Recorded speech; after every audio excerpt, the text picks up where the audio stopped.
I used to think there were 5 stages to starting over. There aren't. There are 4. And I know that because I sat down to build the actual roadmap for it, and the 5th one kept collapsing into the 4th every single time. So today I'm telling you what I actually found, because you might be closer to the end of this than you think. If you're in the middle of some kind of starting over right now, whether you chose it or it got handed to you, you probably had that moment where you think, I should be further along by now. You're not behind. You're just in one of 4 places. And once you know which one, the whole thing gets a little less foggy.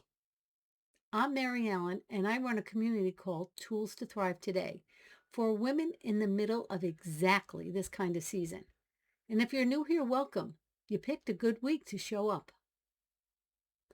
When I first mapped this out, I had it broken into 5 pieces because that's how things usually get taught. 5 steps, 5 stages, 5 whatever. It felt tidy, but it wasn't true. 2 of those stages weren't different stages at all. They were the same one, just caught at different hours.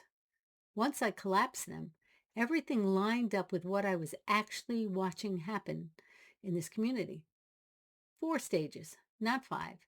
And each one had a name I want you to sit with because I think one of them is going to feel like someone's been reading your mail. Stage 1, the tender beginning. This is the one nobody warns you about because it doesn't look like beginning, the beginning of anything. It looks like falling apart. Everything is unfamiliar. You might be grieving something you actually chose, which is its own strange, disorienting flavor of confusing. You cried in the car. You may be crying right now. Here's what I want you to know about this stage. You're not falling apart. You're dismantling. There's a difference, even though from the inside, they feel almost identical. And if you're here, the job isn't to fix anything yet. The job is to give yourself permission to not know. One small, honest thing today is enough. Stage 2, the brave explorer. This is where you start looking around and wondering. Some days feel exciting. Some days feel terrifying. Some days, however, both before lunch. You're not lost here. You're mapping. You're trying things on.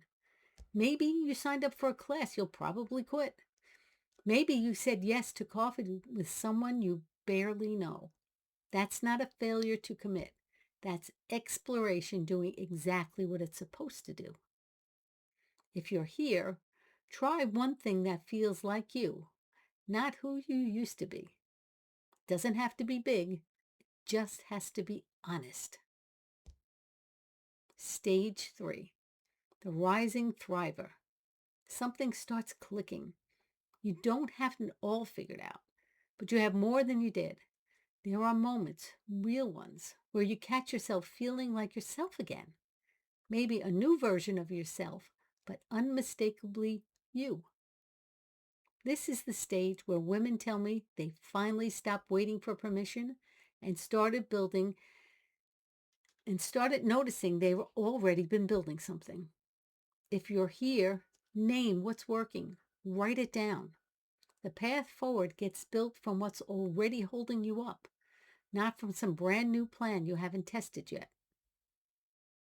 Stage 4, the Steady Pathfinder. Pathfinder. You found your footing. Not perfect, but solid. You know what you need most days. You're learning to trust the woman you've become, even on the days she surprises you. Maybe especially those days. And here's the part that changes everything about this stage. The women who get here almost always turn around and reach a hand back. If you're here, share what you know. Someone behind you needs to hear that it gets better. And that's not a small thing. That's everything. That's hope. Here's something I didn't expect when I started mapping this. These stages are not a staircase. You don't climb up and stay up. I've watched women land solidly in Steady Pathfinder and then get hit with something completely new, a diagnosis, a divorce, a kid moving out, and they land right back in tender beginning. That's not backsliding. That's just what being a person who keeps living actually looks like. So if you've been here before and you're back, you're not broken. You're just starting over again, which, by the way, is the whole point of this community.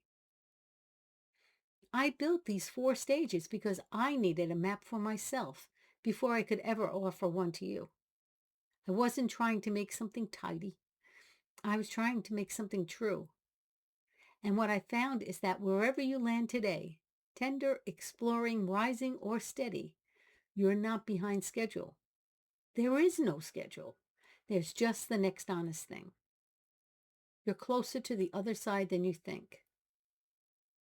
I wrote all of this out in a blog post, a full roadmap, what each stage feels like, and what your next step actually looks like from there. I'll put a link to the blog. I'll put the link to the blog in the description below. If you want to know exactly which stage you're in right now, there's a quick reflection on the site called Where Are You in Your Becoming? 2 minutes, and it names your stage plainly. And if you want to keep talking about this with other women who get it, the Thrive Hive is open and waiting for you. Save me a seat on the porch.